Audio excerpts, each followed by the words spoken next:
Well, welcome everyone. Today we're talking about how rich women actually start reconnecting with their business with more fun, play, and ease. This probably is one of the biggest things that we see women experiencing inside their business that makes them get to the point where they're frustrated, burnt out, overwhelmed because they're not actually connected. They don't actually love what they're doing. They're not self-aware enough to understand that what they're doing they don't love. So in case we haven't met, my name is Karen Angeli. I'm one of the co-founders here inside of Truth Bomb. And my specialty is just helping you get reconnected back to yourself and reconnected back with your thoughts and feelings with what you're doing. So that's me. I love it. Welcome you. My name is Chef Katrina. For those that haven't met me, I bring to the Truth of My Academy a sense of systems and organization. I've spent so many years learning technology and all the craziness behind it that I realized that we're getting trapped in this awful loop of there's something better, there's something more, or because we're businesswomen, our head is down, right? And because our head is down, we're not really aware of all the new advancements in technology, training, things like that. So sometimes it's really hard to even be aware of what's good, what's bad, what's going to help my business because you're using systems that could be outdated.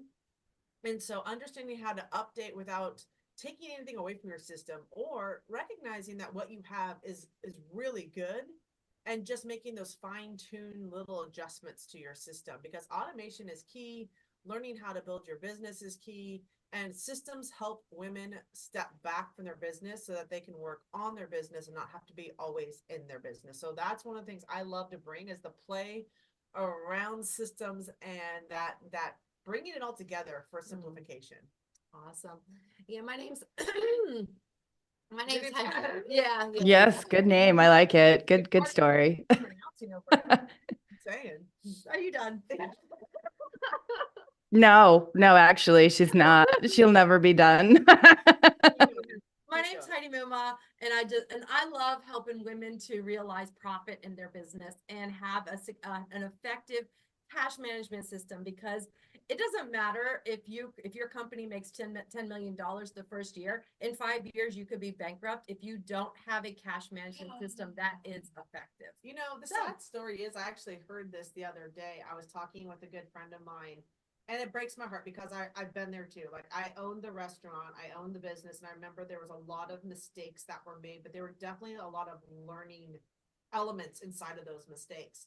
But you talk about the cash management, that is such a critical piece. Like we're taught marketing and we're taught how to build a business, but we're actually not taught how to really manage that Manage. cash. Yeah. Mhm. Right? It's not the common conversation because everyone gets Mm-mm. caught up in lead generation because more leads, more marketing means more sales, which means that there's more money in the bank account.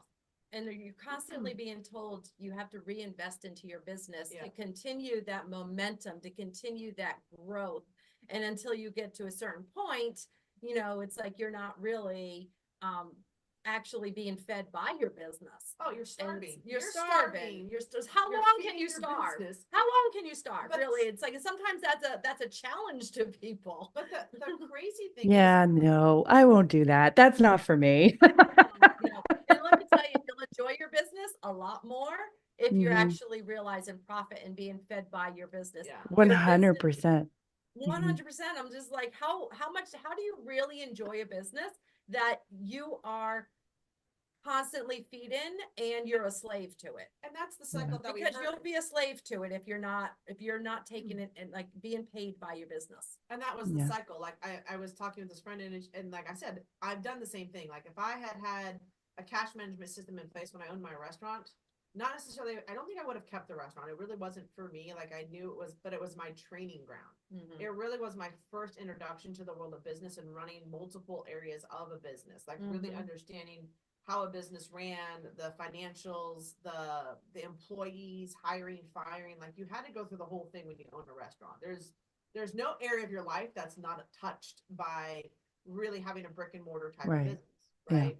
Because you have to get up, you have to show up, you have to be there. So Mhm. it's a little different. But I got this message we were chatting, and I saw the cycle, right? Because I'm like, you can guide people. The thing about being an entrepreneur and especially a rich woman in business is that you have to understand you are going to make mistakes. You're going to have moments of, oh shit, I shouldn't have done that. Like those are there's a lesson to learn in those mistakes or what seemingly seem like failures, but they're not a failure. And I love the acronym that they use. It's called the first attempt in learning, right? So to fail, first attempt in learning is that's part of your growth. Like if you're an entrepreneur, you're going to have you're going to fail. You're going to seemingly fail, but those are your lessons. And if you're really smart about this and you're self-aware and you're starting to dive into things, you'll learn that these failures actually hold some of the best nuggets for you to move forward. There are Well, the that's lessons to uncover.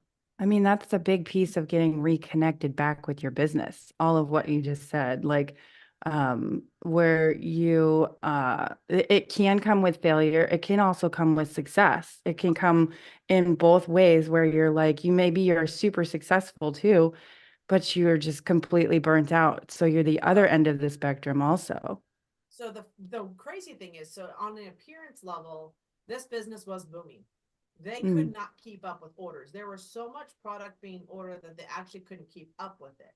So it's seemingly like there was a huge demand for this service, this product they were offering. And the product was phenomenal. Trust me, I had it. It was absolutely amazing, right? Yum, yum. It was so delicious. It was yum, yum. It was delicious. Okay. And so I love this product, and they were getting a high demand. They were going out and doing all the networking events. They were meeting everybody, and people were placing orders hand over fist, right? Which was fabulous. So on the outside, there's this perception that this business is super healthy, doing really well. There are more orders than they can fulfill upon. And yet at the end of the day, the other downfall was that every profit was feeding to make that product. So there was never any residual income. There was no profit being taken out. It was literally being fed back into the business to grow the business, right? And so that's the perpetual myth that we keep getting told as entrepreneurs, is that we want this massive growth and we're feeding our business. Mr. Tom has joined us. Hello, Mr. Tom. Hey, Mr. Tom. He's over on our Clapper playground over there. But that was one of the things, like there's this perception that everything is going well. And as an entrepreneur, how many of you have had this experience where everything is seemingly going well? Like you're like, man, things are rolling in, but on the back end, on the core, money's going out faster than it's coming in. You're spending more to keep this business alive.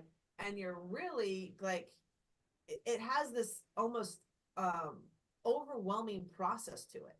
Right. So there's these women and these people that are building these incredible business that look successful, and yet at the same time are having this experience of, I'm feeding my business, like you said. And one of the things, and we had chatted about, is like, well, the business plan would help, because then you would have structure around what you're doing. And there's so many little nuances to a business. And that's the thing. It's like, that's one of the things I love about Unlocking My Millions, is that we're bringing together that collaboration. We're bringing together other business women, other from different areas of business, because each one holds the key that can potentially help a woman unlock their millions and not get sucked into that false business perception that everything is going well, but on the back end, behind the closed door, business sucks. And it's eating away at my relationship with my spouse. It's eating away at my ability to spend time with family, because I feel like I'm in this constant hamster wheel of, yes, I look successful, but I can't maintain that level of success. Right. So how do So you, yeah, go ahead.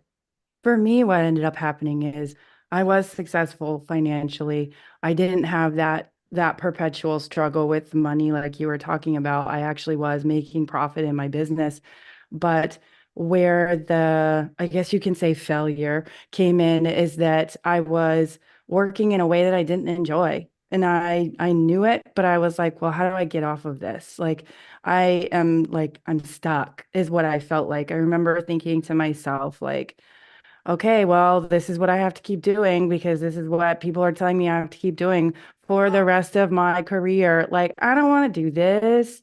And I kept thinking that thought, and I was like, I don't know. Like, I've been doing this. I remember thinking I've been doing this it's been over 2 years now. And like, it was fun at first. Like, it was the excitement. But then after the excitement wore off, I was kind of like, this is it. this isn't fun. I don't want to keep doing this. Because in my first business, it was a network marketing company, and I blew up, I exploded, and I like we were finding profit. I was at the point of being like, do I completely quit doing anesthesia? Like I was having that conversation with my husband. And he quit his job at that point, you know? So for us, it was just like, but wait a minute, this is soul sucking what I'm doing. I don't love this either. Cause it was like, wait a minute, like the hospital felt soul sucking at the time. And then it was like, I'm adding into it another thing that kind of makes me feel soul sucked as well. And I feel like I'm on this hamster wheel of, oh no, like this is what I've created and I'm not sure I like it. And so it wasn't easy to step away from that because for all intents and purposes, I was successful. Like I was making the money. I had received many like prizes. I'd gone on multiple trips. Actually didn't end up going on the last trip that I earned, which kind of sucked because of all the stuff that was happening with me and being like, I just don't want to do this anymore. But it was one of those things that I had to go through to actually understand, um, okay, I don't want to do this. And it's okay to walk away from something that you're like, yeah, I don't want to do this anymore. I think that's something that we get really stuck with too is it's like, but wait, this is really successful and it's working. And it's like, okay, that's good, but is this what you want to do forever? Is this how you want to do it forever?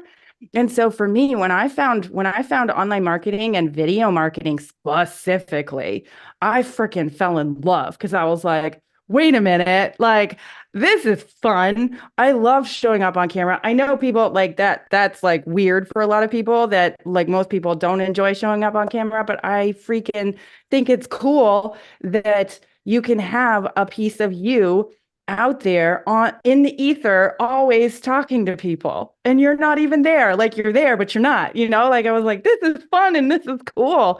And then like I added in the piece of like the editing piece and it was like, okay, this is really fun. I enjoy actually manipulating the video in that way too. So for me, that's when I was like, yeah, this is it. This is where I'm home. So yeah, Mhm. I think at the end of the day, if you're feeling that nag inside, like I felt for a long time, but I didn't really do anything about, but if you're feeling that nag inside of, I'm really not sure that this is how I want to build my business, it's okay to pivot. It's okay Yeah. to look at something different and try something new. That was Mhm. that was difficult, but it was so worth it at the end of the day. So, And it yeah. is, I think it is a feeling. Anything to add on that one? Not specifically to that. It was more going back to what you were talking about earlier. But About what? about so it's like this. So we were talking about this business that had success, and they had their products are being ordered faster than they can produce them. And the thing is, I think sometimes we get so wrapped up in, I have this fantastic idea and I'm going to throw it out there and I'm going to see what goes. What we don't understand is how much, like, there's a difference between producing a fantastic product and selling it in a business and actually creating the sustainable business. And it's just, I think it's like, you can have this fantastic product and people want it. It's like, but how do you, like, when you, it's investing in yourself, investing in your business has to come. It's like, so you actually can build that business so you can continue to produce that product because you have these raving fans. Yeah, these raving fans. And it's like, and to not to be able to continue the business is just not just disappointing to you, but it's also disappointing to those who really love your product. Yeah. And so it's like to actually, it's like we talk about, so a lot of times, and Susan, if you're still listening, can you let me know if you can hear us?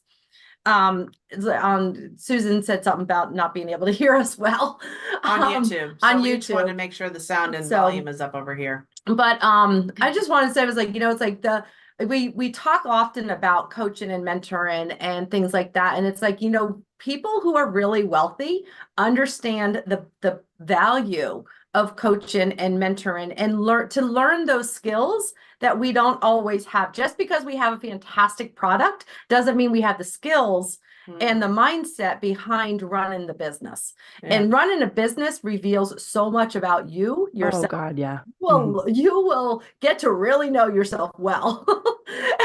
And if you don't, you might not be in business for very long because you'll probably quit. That's what I see. So you'll really find out if you like yourself or or Yeah. things need to change.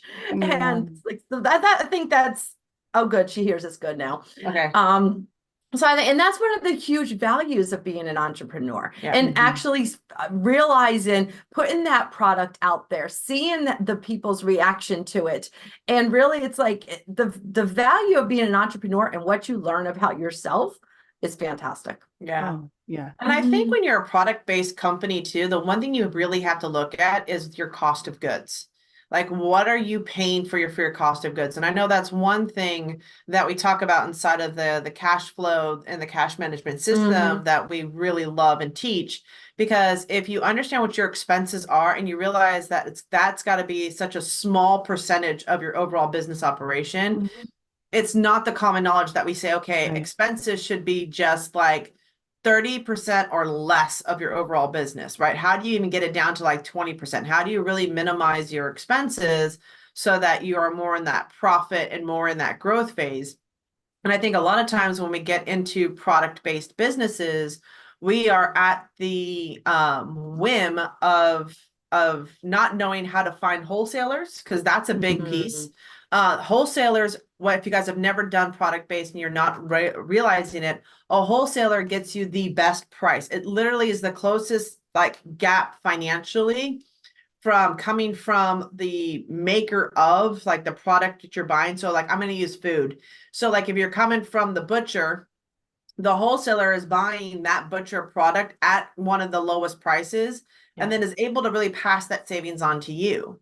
Then you, as the person that's going to produce it and turn it into a product to be sold at retail, like you're reusing that product, right?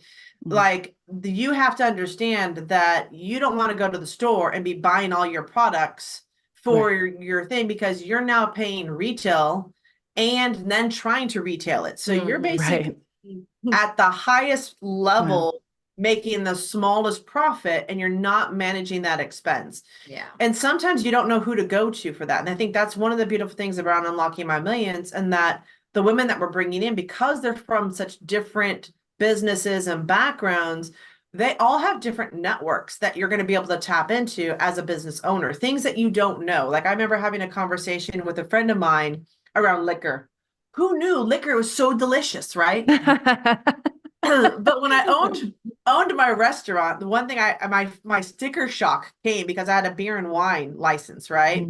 And so when the distributor, the wholesaler guy came in and said, okay, this is what you're going to pay for a case of wine. I about fell the fuck out of my chair. I was like, that's all I'm paying for? Like, I spend that on one of these bottles and I pay retail. He's like, no. You will never pay that much at a wholesale price. Like you were I mean, the markup on liquor is asinine, right? What you would pay for going to like the liquor store and buying that bottle of any liquor is asinine. What they're paying to get it at wholesale is like, it is next to nothing.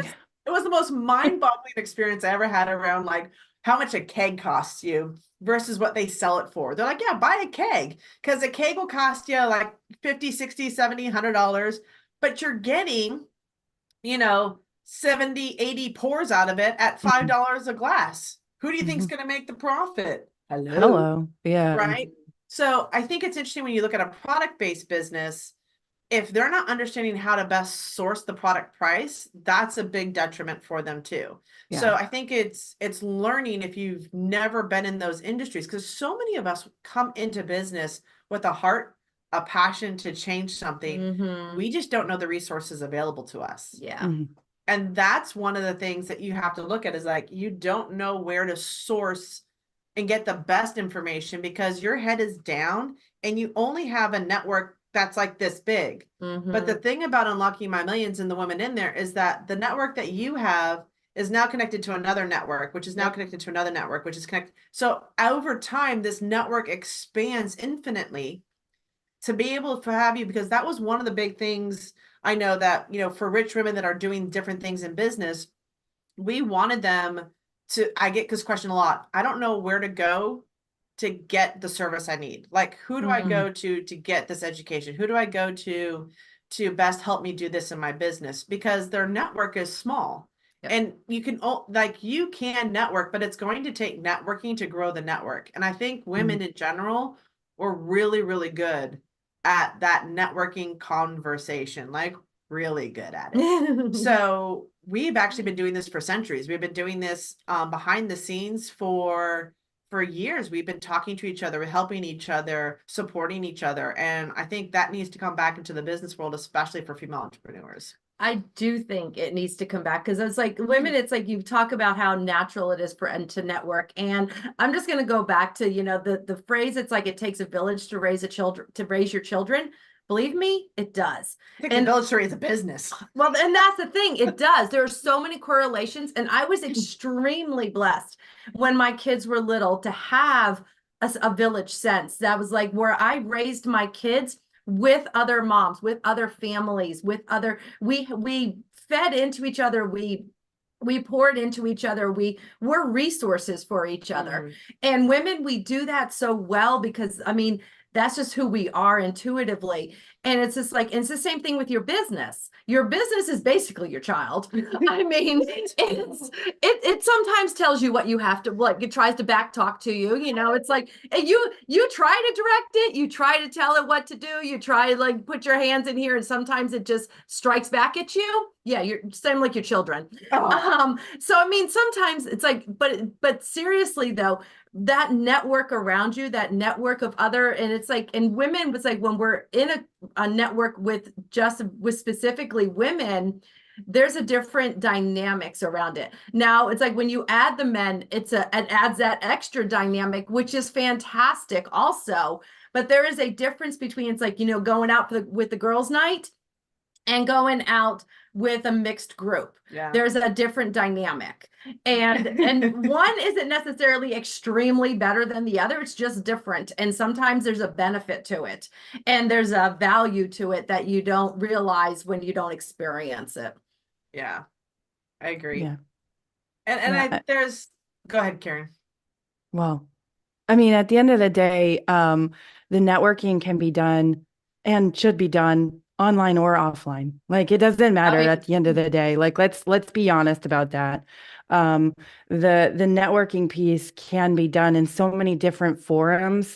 That's the beautiful thing about building a business in 2024 is that you do have more options than you've ever had before. Totally. I mean, social media opened up a whole new world for us. And when you actually connect with people, like on Clapper, we have a lot of people that we've connected with on Clapper. When you actually create that connection with people, those connections go for a long time. I still have connections that I've made from TikTok or even YouTube at points where. Hello, have you met the three of us? Exactly. Yeah. Exactly. It was all made online.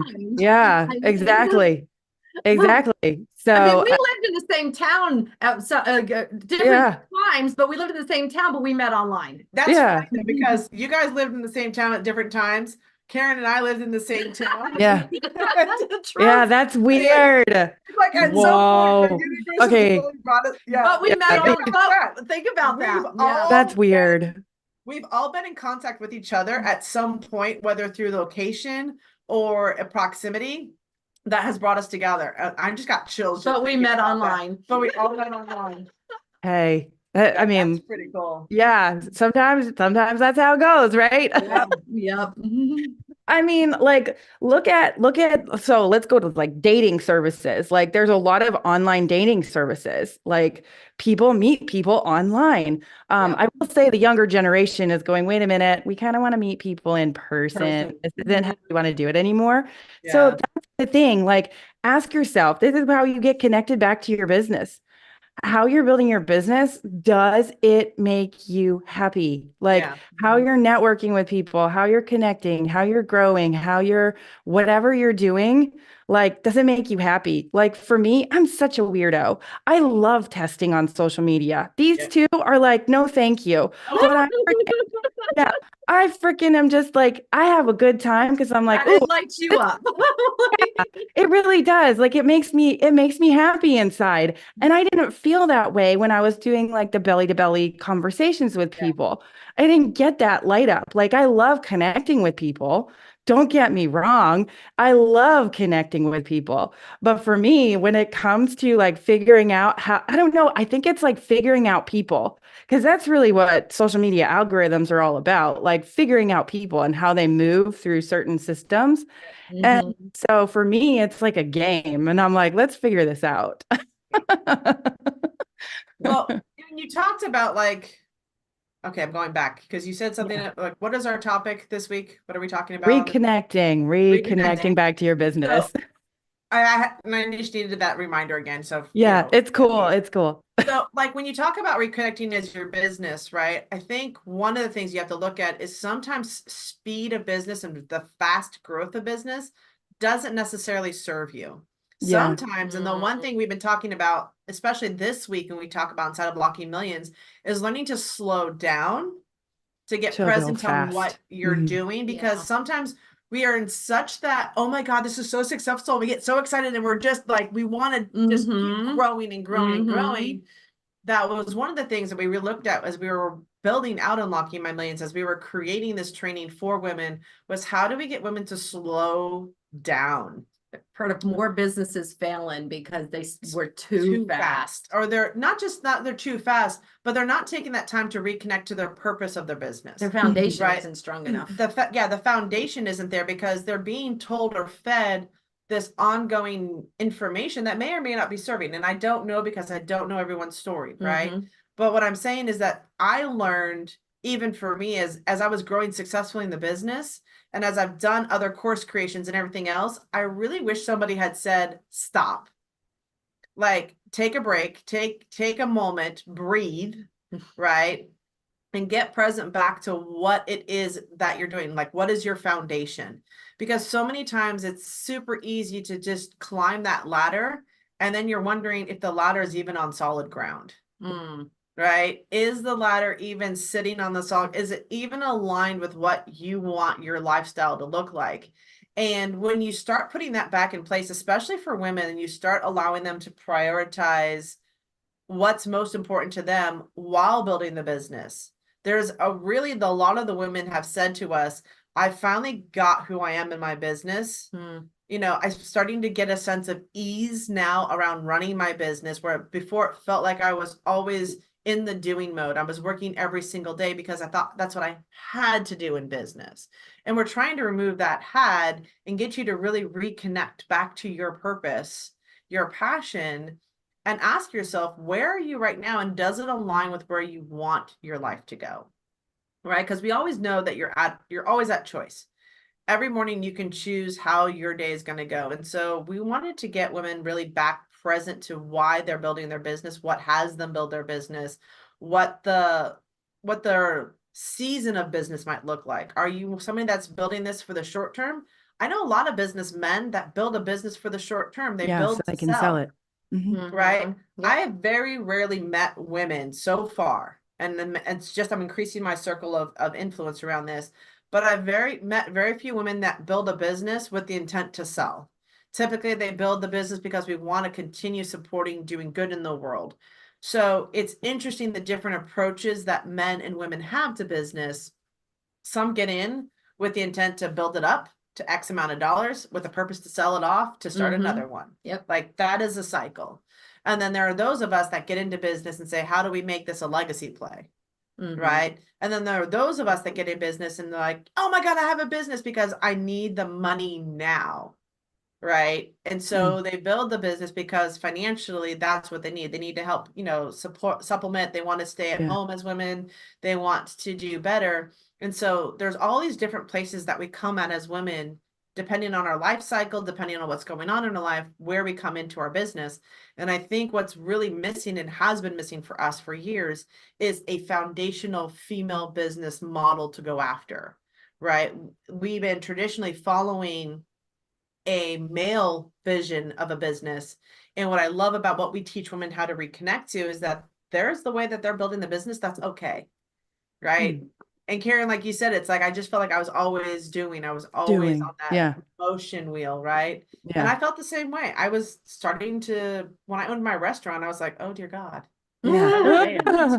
What have I done? Yeah. Oh man. I created a monster.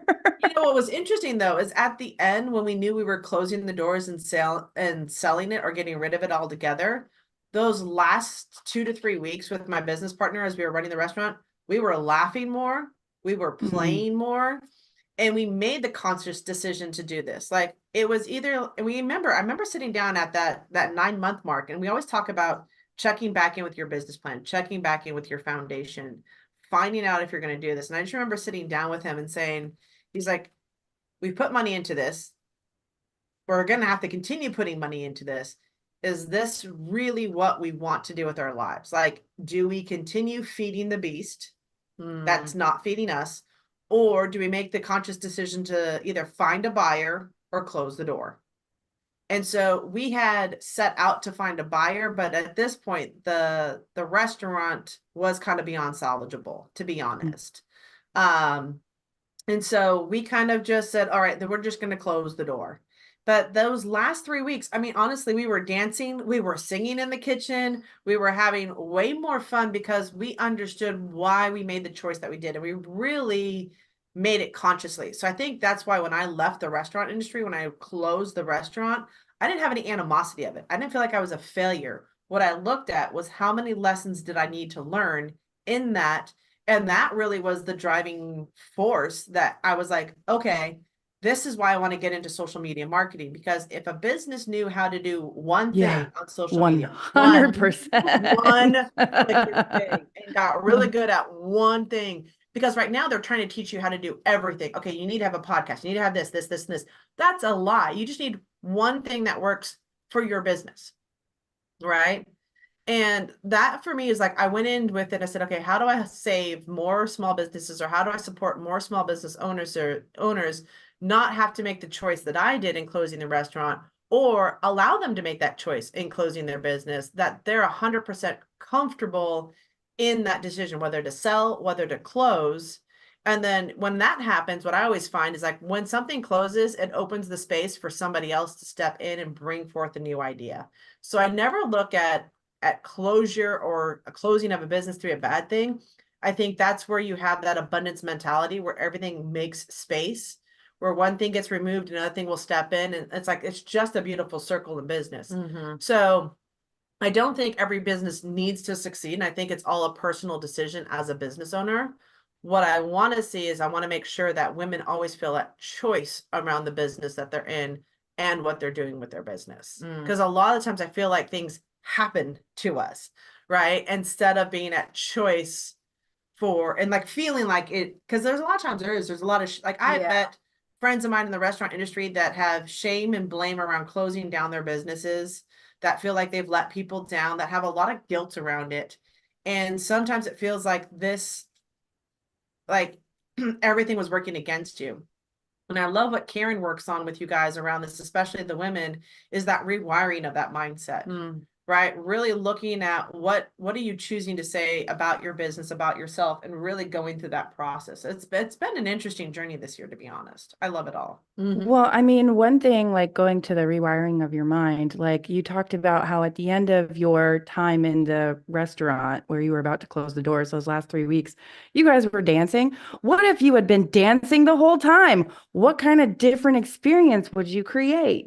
So that's something that I want more women to kind of figure out, how do I bring this into my everyday life? How do I actually enjoy my everyday life? This is something that I had to figure out on a very deep level in many parts of my life, to instead of sitting there focusing on, oh my God, we don't have enough money. Oh my God, we don't have enough whatever. Like we can't do this, we can't do that. Like instead of focusing on all of that stuff, what if you go there and you go, well, wait a minute, like we're having fun. Like we're doing XYZ. We're talking to these people. We love that we met these people. We love that this happened. We love like focusing what you focus on grows. So Gratitude. yeah, Gratitude. the more you focus on that positive, the more you focus on the gratitude, the more gratitude comes your way. And I can't even explain to you what happens. This is literally what has happened for me in 2023 and continuing to happen because that's what I've been focused on. I've been focusing on, like, okay, I see that that's happening and I could sit here and I could stew over it. But instead, I'm noticing the thought that's not serving me. And I'm going, wait a minute, how can I flip that in my brain and start saying something different to myself? And the more that I do that, the weirder stuff gets, people. And I'm not even kidding you. Weird stuff starts happening. And you're like, where did that even come from? Holy crap. Like you'll have, like, okay, so this is wild, but like you'll have like money show up at your door from a loan that was closed out 10 years ago that they're paying you for now. And you're like, I don't even know where this is coming from, but I'm going to cash a check and see what happens. And the money's in there and we're good. Okay. I'm telling you, wild stuff will start to happen that you just can't explain when you start going at life from that level of gratitude.